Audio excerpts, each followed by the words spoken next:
Hey guys, it's Lily. I'm going to be talking about something that was actually suggested in my community. Love y'all. Are we too naked in the gym? Function versus culture. Let's talk about it. The first thing I want to touch on is how co-ed fitness has evolved, right? Obviously, pre-1800, everything was very gender separate. Bathing customs in Europe, Middle Eastern, and Asian bathhouses were usually separated by sex. Women usually swam in full garments or or apparently there was something called a bathing machine. That was interesting. And sports and training like wrestling, fencing, and horseback were male-dominated activities. And religious and cultural modesty norms reinforced this separation, so it was not being challenged. Eventually, once activities like ice skating, court dancing, and walking clubs got popular, there was some mild activity, there was some mild movement, but it wasn't really quite like strenuous activity to where you're like sweating a whole bunch sometimes. These activities were allowed to be co-ed because the activity still required kind of a modest outfit. I mean, ice skating, you're wearing your winter clothes. And then once you get into the 1800s and 1950 time range, the German and Swedish gymnastic systems started to shape an early physical culture, but it was still mostly male focused. And there was still a separation for decades between the YMCA and the YWCA. Women's early PE actually focused on your posture, grace, and group calisthenics. And the first co-ed gym spaces slowly started to appear in some colleges in the early 20th century, but it wasn't normal. By the 1960s, 1990s, fitness became co-ed. Aerobics boomed, but classes were usually female only. Jogging, bodybuilding, and commercial gyms started to grow dramatically, and women were now being allowed into athletics, creating this culture shift. So as all of that evolved, why has athletic clothing become so tight, so minimal? Not even necessarily just thinking about women, because women clothing is now is very expected, I would say, to be tight. Even men, the last few years, all like the shorts are getting shorter. And why is that? Why are we seeing that? There are some functional factors, right? We know less fabric can improve your heat dissipation. Sweat wicking fabrics require direct skin contact. Compression garments could improve blood flow and stability. And tight clothing also improves your safety depending on what you're doing. Tight clothing can also improve safety. There's less risk of snagging on equipment. And mobility and biomechanics research actually supports that stretch fabrics for full range of motion are ideal. There are also some aesthetic factors. Fitness becomes a fashion style, athleisure boom, you could say. Influencer culture also is rewarding visibility and physique aesthetics.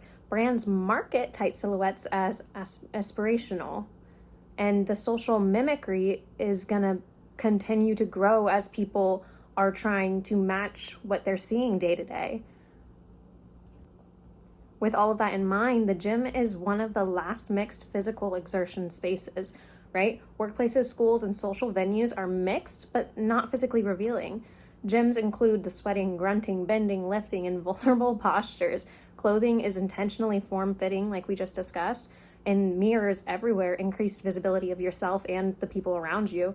I already did a video on how obviously everybody's hormones are elevated during these workouts, and strangers have very little personal space, especially with shared equipment. I also want to talk about the mental load both men and women face. Women have this awareness of being observed, whether it's accurate because they see people observing them, or it's imagined, like the Objectification Theory. This actually explains how growing up in a society that heavily evaluates women's appearance leads many women to internalize the sense of being watched. So this becomes a self-surveillance, monitoring one's appearance even when no one is actually looking. Gyms amplify this due to the mirrors, tight clothing, revealing movements, and shared space. And this can directly affect your anxiety, distraction, avoidance of certain exercises, and focus on visibility rather than performance. This is a cultural mechanism, not a claim about men's intention. Women are also navigating the clothing paradox, right? Tight clothing is functional but feels revealing. Modest clothing is comfortable socially but less practical or safe.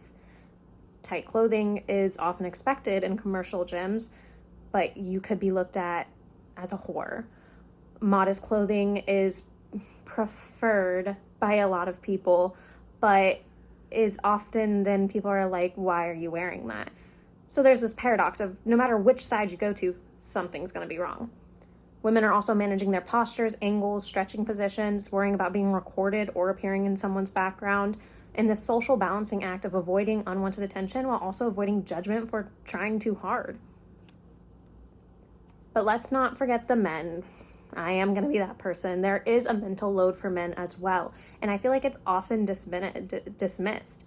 The men also manage attention carefully to avoid being creepy. High testosterone states heighten their sensory alertness even when intentions are neutral, and there's this fear of accidental glances being misinterpreted. Men feel pressured to be invisible or neutral in mixed spaces, and they're balancing this friendliness, boundaries, and social norms. They also can have their own performance anxiety, comparing themselves to more muscular or more confident men. Not all men. There's always a not all men. There's always going to be men who are a little creepy. There are always going to be men who, I don't know, are staring at you. But there is also a significant amount of men who aren't. They're actively trying not to stare at you. And it might just be hormones, or it might be positioning, or you're wearing bright colors, so they automatically look at that and they're like, oh wait, what am I? Be gracious. But if they're being creepy, it's up to you. So I did want to real quick touch on the creepiness perception findings study that was done at Knox College. They found that both men and women overwhelmingly associate creepiness with men instead of women. Respondents associated creepiness with uncertainty of attentions and unpredictable behavior, showing how ambiguous social signals are judged more harshly in men. This helps explain why many men fear misinterpretation. The cultural bias is measurable and real. There was another research study done on the archives of sexual behavior, which measured body gaze, how often people focus on another person's body instead of their face. Men showed more body-focused gaze toward partially clothed women, consistent with patterns associated with sexual objectification. This distinguishes that men who worry about appearing creepy have a high self-monitoring versus men engaging in deliberate objectifying gaze, which correlates with actual risk behaviors. So the fear of misinterpretation in men isn't irrational, and it actually responds to real social bias and expectations. So modern gyms blend co-ed, visibility, physical exertion, tight clothing, and social judgment, something humans have almost never dealt with historically. So how much of gym modesty is functional and how much of it is cultural?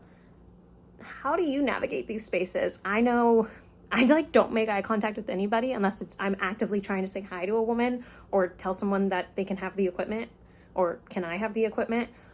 But I also have noticed that obviously everyone has unintentional eye contact, and I'm just like, oh, internal panic. So I also have social anxiety, so I'm sure I probably do things that make it look worse than it is, or think it's worse than it is. I don't know. But I feel like I could understand both sides of the mental load, and how strange it is that we are all, at least I think, we're all aware that this is a heightened emotional space for everybody, and then people get mad when one of those emotions is shown. Obviously not saying don't be creepy. There's no reason a woman should be like scuffing at another woman or commenting on someone. No reason a man should be all up in your space touching pervy. But also maybe they aren't looking at you because they're turned on by you. Maybe they're just like zoning out. Maybe they're like, what is that movement? Maybe they're interested in the movement. I don't know. I think it's important to also have an open mind that all of these things are going on to everybody when working out yourself. I think that's all I got. hands are really cold.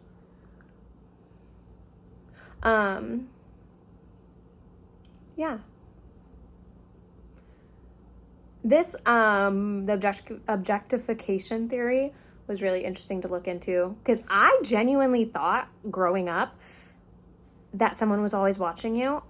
And even in like my own bedroom, or if I was like home alone, I was like, no, there could be like a camera and some creep is hacked into it and is watching me. First of all, I know my mom didn't put up cameras. Second of all, then has to be a camera that's pointing at me right now in any space and then it has to be a camera that someone hacked into and is actively observing me doing God knows what. From like, I don't know, for a very long time that I consciously can think about the way I move my body, I thought that. So how this ties into the objectification theory. Apparently there's an imaginary audience phenomenon with children 8 to 14 where it's very normal for those children to believe they're always being watched. And you could argue that's like a parental thing where you're like, oh, Santa's always watching. He knows if you're bad or good. Or a parent sees something knocked over but isn't in the room when it happens but knows that that's the only person who could have done it. So then you like develop this thing where like someone always knows what I'm doing. So it turns into an imaginary audience phenomenon, right? And then the objectification theory is women internalizing that appearing for the male gaze according to media, or being told to sit like a lady or do this like a lady. And so I think I never had a break between those. I think I evolved from the child imaginary audience phenomenon into the objectification theory. And so I just always had this, someone's always watching you, act like it. And it was very weird.